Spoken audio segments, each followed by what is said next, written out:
मित्रांनो, तुमचे पुन्हा एकदा आधी स्टोरी टेलर या चॅनलवरती स्वागत आहे. आजच्या आपल्या गोष्टीचं नाव आहे माकडाचा जबडा. पण गोष्ट सुरू करण्या अगोदर मित्रांनो, जर तुम्ही चॅनलवरती नवीन असाल तर चॅनलला सबस्क्राईब करा व बेलच्या बटनला प्रेस करा. चला तर मग गोष्टीला सुरुवात करूया. स्मशानाकडे जाणाऱ्या वाटेवर तो झपाझप पाय टाकीत जात होता. अमावस्येची काळोखी रात्र, त्यात मिट्ट अंधार आणि दूरपर्यंत पसरलेली भयान शांतता त्याच्या सोबतीला होती. मोकळे सोडलेले दाट वृक्ष, केस, झुकलेली मान, अर्धवट बंद पापण्यातून खाली रस्ता शोधणारी नजर, कमरेपासून खाली गुडघेपर्यंत अंग झाकणारे काळे कापड आणि अर्धनग्न शरीर, थापलेली राखडी भस्म, अशा अवतारात वेगाने वाट कापणारा तो मांत्रिक. त्याच्या डाव्या खांद्यावर लटकवलेली साहित्याची झोळी काहीशी जड वाटत होती, तर उजव्या हातात नुकत्याच मारलेल्या माकडाचे मानेपासून कापलेले शीर होते. धडापासून खालचे अंग नसलेल्या त्या डोक्याच्या केसावरची पकड घट्ट होती. कापलेले शीर रक्ताचे थेंब खाली टाकताना त्या रस्त्यावर आपली माग सोडत होते. अचानकपणे कुणी त्याला सामोरून येताना पाहिले तर खरंच जाम घाबरले असते. स्मशानाच्या दुसऱ्या बाजूने कुणीतरी येत होते. चंद्रकांत. जुगारात आज सर्वस्व हरला होता. नशेत असताना जुगार खेळायचा नाही हा स्वतःचा बनवलेला नियम तोडून तो आज खेळला आणि हरला. त्याला लुटणाऱ्या मारवाड्याने चंद्रकांतचे खिसे पूर्णपणे रिकामे केले होते, पण स्वतःच्या पैशाने त्याला मात्र माद्य पाडले होते. हरण्याचे दुःख पचवताना चंद्रकांत फुकटची भेटली म्हणून भरपूर प्यायला. झिंगत झिंगत चंद्रकांत वेळ-काळ काहीही न पाहता त्याच वाटेवरून घराकडे जात होता. रस्त्यावरच्या अंधाराचे त्याला सोयीसुतकही नव्हते. त्याच्या डोक्यात हरलेले पैसे आणि दारूची नशा याशिवाय काहीही नव्हते. वेडीवाकडी पावले टाकत तो आपल्याच तालात चालत होता.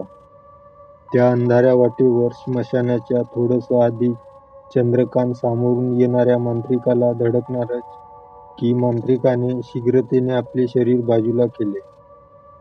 मांत्रिकाने नजर वर केली नाही, पण चंद्रकांतने त्याला पाहिले. नशेत असला तरी थोडंफार भान होतंच त्याला. मांत्रिकाच्या हातातले माकडाचे शीर पाहत चंद्रकांतची नशा खाडकन उतरली. अवाक होऊन तो पाहतच राहिला. मांत्रिकाने त्याची दखल घेतली नाही आणि आपल्या वाटेने पुढे जात तो स्मशानात शिरला. नशेत असूनही काहीसा भानावर आलेला, भेदरलेला चंद्रकांत अडखडत धडपडत आपल्या घराकडे निघून गेला. पण हा मांत्रिक कुणी साधासुधा नाही हे देखील त्याने हेरले होते. अमावस्येच्या काळोख्या रात्री भयचकित करून टाकणारा तो प्रसंग तिथेच संपला. काही दिवस गेले असतील, पण चंद्रकांतचा जुगार सुटला नाही. चंद्रकांत त्याच मारवाड्याशी उधारीवर आणखी हरत गेला. मारवाडी काय हातचलाकी करायचा माहीत नाही, पण चंद्रकांत त्याच्यासोबत कधीच जिंकला नाही. बघता बघता चंद्रकांत आता कफल्लक होऊ लागला होता. मारवाडी पैशासाठी घरापर्यंत पोहोचू लागला होता.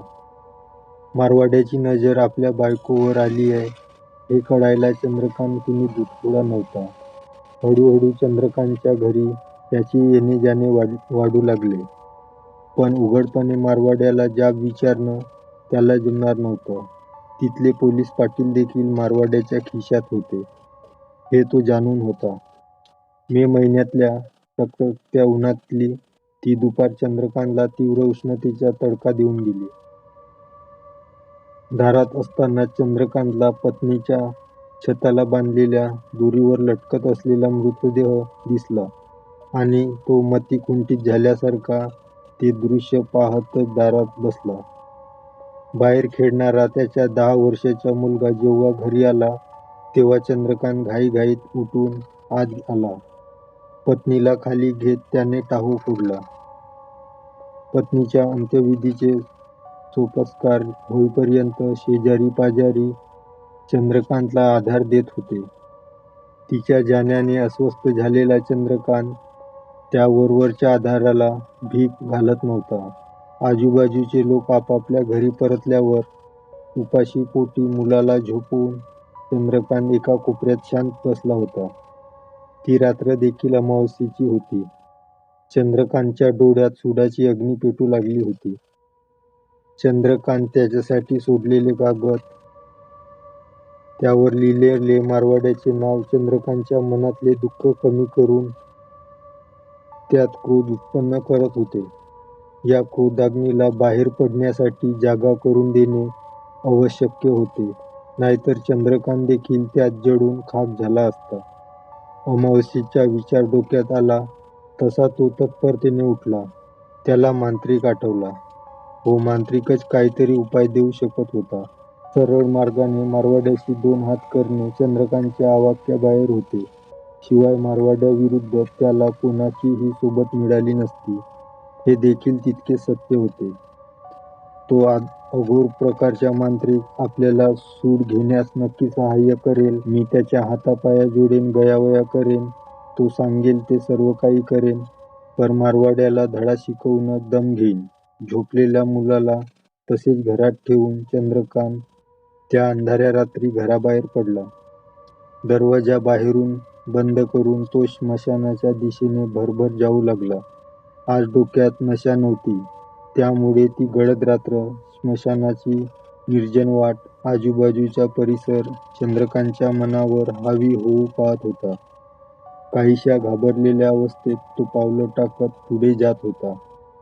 साधारण 20व्या मिनिटाला स्मशानाच्या मध्यभागी अघोर साधना करणाऱ्या मांत्रिकापाशी तो येऊन पोहोचला.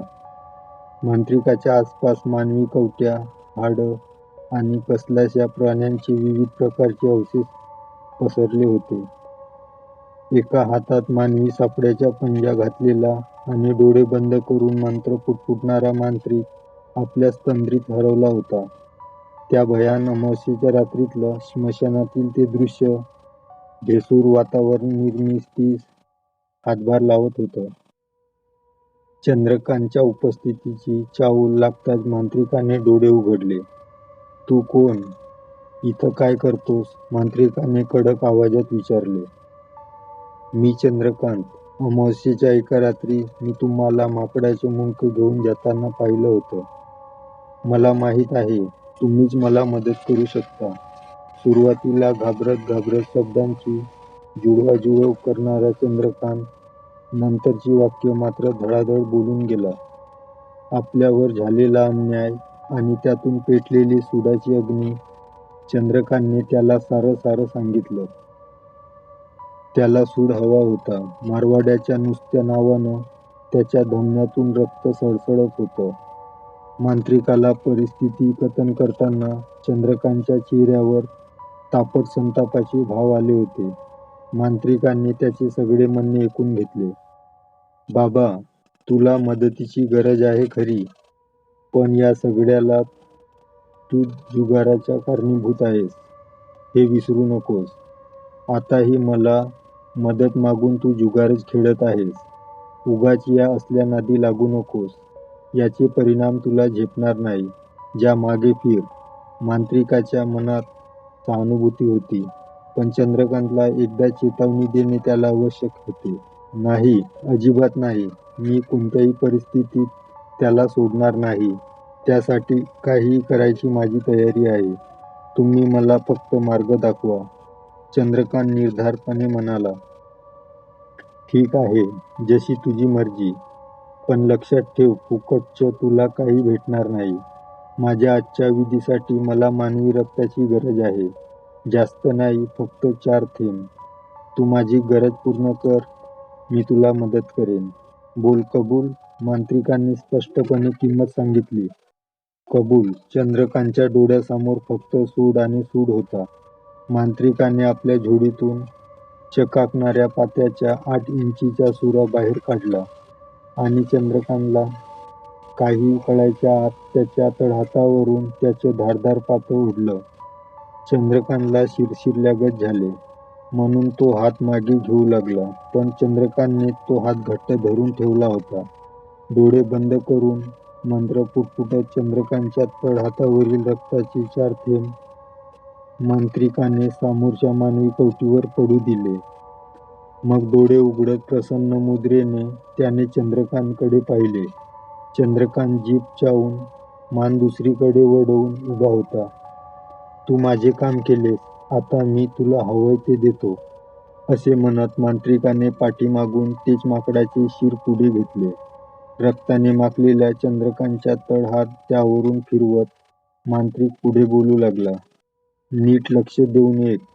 तू याच्या अगोदर उल्लेख केलास म्हणून तुझ्या समोरच्या उपायासाठी मी साधन म्हणून हीच वस्तू तुला देत आहे. आता तुझ्या रक्ताने हे माकडाचे शिर बांधले गेले आहे. याचा वापर तू मरेपर्यंत कधीही आणि कितीही वेळा करू शकतोस. मांत्रिकाने भारलेल्या या शिरावर काळाचा कोणताही परिणाम होणार नाही. हे शेवटपर्यंत कधीही सडणार नाही वा नामशेष होणार नाही. ज्या क्षणी तुझा मृत्यू होईल तेव्हाच हे माकडाचे शिर नष्ट होईल.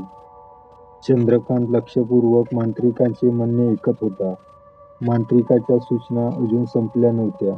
आता याचा उपयोग कसा करायचा हे समजून घे. ज्यावेळी गरज पडेल तेव्हा या माकडाच्या मुंडक्याचे तोंड उघडून तुझे ताजे उष्ण रक्त याच्या दातांना लावावं. तेव्हा त्या क्षणी तुला तुझ्या दुश्मनाचे नाव घ्यावं लागेल. डोळ्यासमोर त्याचे चित्र ठेवावं लागेल. अर्थात चित्र नसेल तर तुझ्या अंतर्मनातील दृष्टीपटलावर तुझी ती व्यक्ती आणावी लागेल. मग बघ चमत्कार. हे माकडाचे शिर त्या व्यक्तीचे नाव आणि त्या व्यक्तीचं तुझ्या मनातलं चित्र याचा संदर्भ जोडून त्या माणसाची कशी वाताहत करेल. अगदी भयंकर शेवट होईल त्याचा. पण लक्षात ठेव, हे सर्व एकांतात व्हायला हवे. कोणालाही या माकडाच्या मुंडक्याचे सत्य समजता कामा नये. या मस्तकाला तुझ्या व्यतिरिक्त कोणाचाही स्पर्श झाला नाही पाहिजे. जर सर्व काही ध्यानात आले असेल तर असाच काहीही न बोलता उलट्या पावली मागे जा. आपली भेट झाली हे देखील विसरून जा. या साधनांचा मालक आता तूच आहेस. माझा याच्याशी काहीही संबंध नाही. जा. मांत्रिकाच्या शेवटच्या कठोर शब्दांनी चंद्रकांतने भीत केसांना पकडून ते मस्तक हातात घेतले आणि चकार शब्द न उच्चारता तो घरच्या वाटेने निघून गेला. घरी येताच त्याने ते मुंडके आपल्या खोलीतील एका पिटाऱ्यात सुरक्षितपणे ठेवून दिले. अमावास्येच्या त्या भयानक रात्री चंद्रकांतला झोप लागली नाही. पहाट व्हायला अजून अवकाश होता. चंद्रकांतचा मुलगा शांतपणे निद्रेच्या स्वाधीन झाला होता. थोडा वेळ विचार करत बसलेला चंद्रकांत एकाकी उठला आणि आतल्या खोलीत गेला. त्याला धीर धरत नव्हता हे स्पष्ट होते. आतल्या खोलीत चटई टाकून तो खाली बसला. पिटाऱ्यातले ते माकडाचे शिर समोर ठेवले.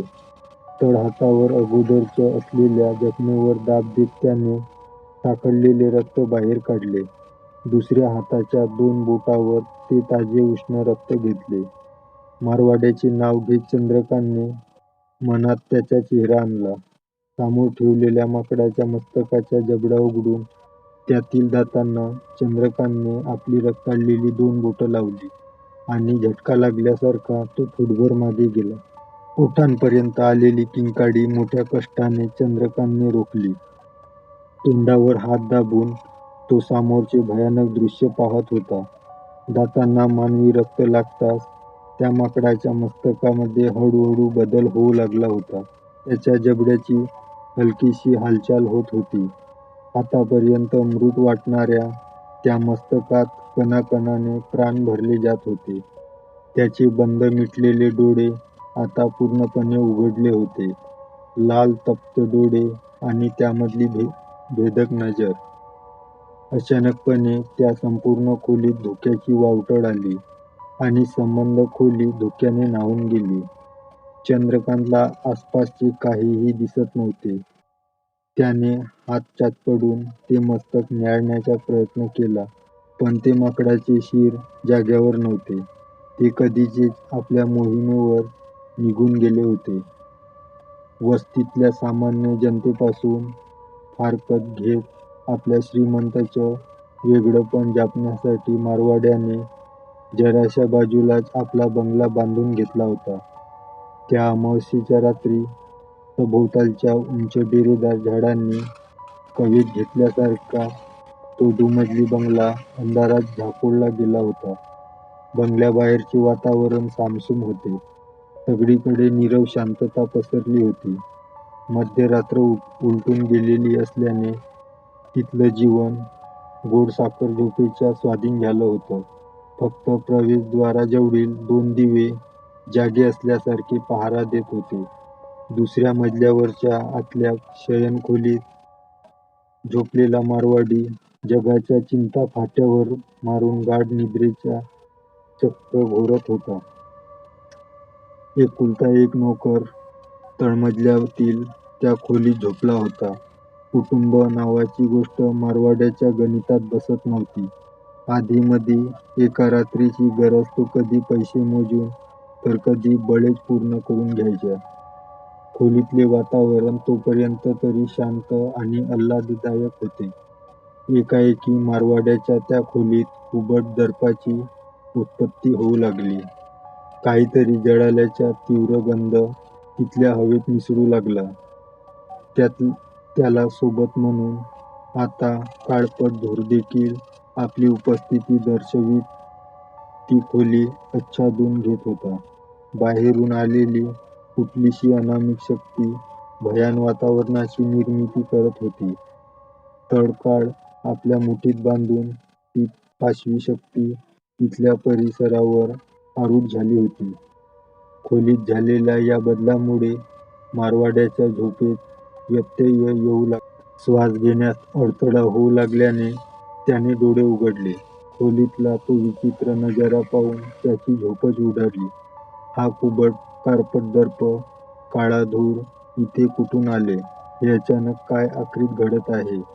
या गोष्टीचे त्याला आश्चर्य वाटत होते.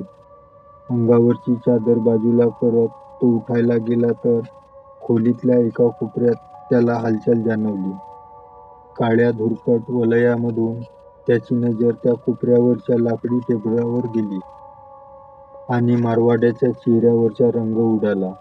एकाच वेळी नवल, आश्चर्य, भय, चिंता असे एकामागून एक भाव त्याच्या चेहऱ्यावर उमटू गेले. प्रथमदर्शनी दिसलेले लाल निखारे बेसावध मनात भयाची लहर निर्माण करत समोर दिसत असलेला हा प्रकार मारवाड्याला सुन्न करून जात होता. टेबलावर धड नसलेल्या माकडाचे जिवंत मुंडके विकारी नजरेने त्याच्याकडे पाहत होते. त्या तप्त लाल डोळ्यातील नजर दाहकतेचा चटका देऊन जात होती. त्या मुंडक्याच्या जबड्यातून बाहेर आलेल्या जिभेवरून लाळ गळत होती. विस्फारलेला जबडा, त्या विद्रूप चेहऱ्यावर कपटी हास्य झळकत होता.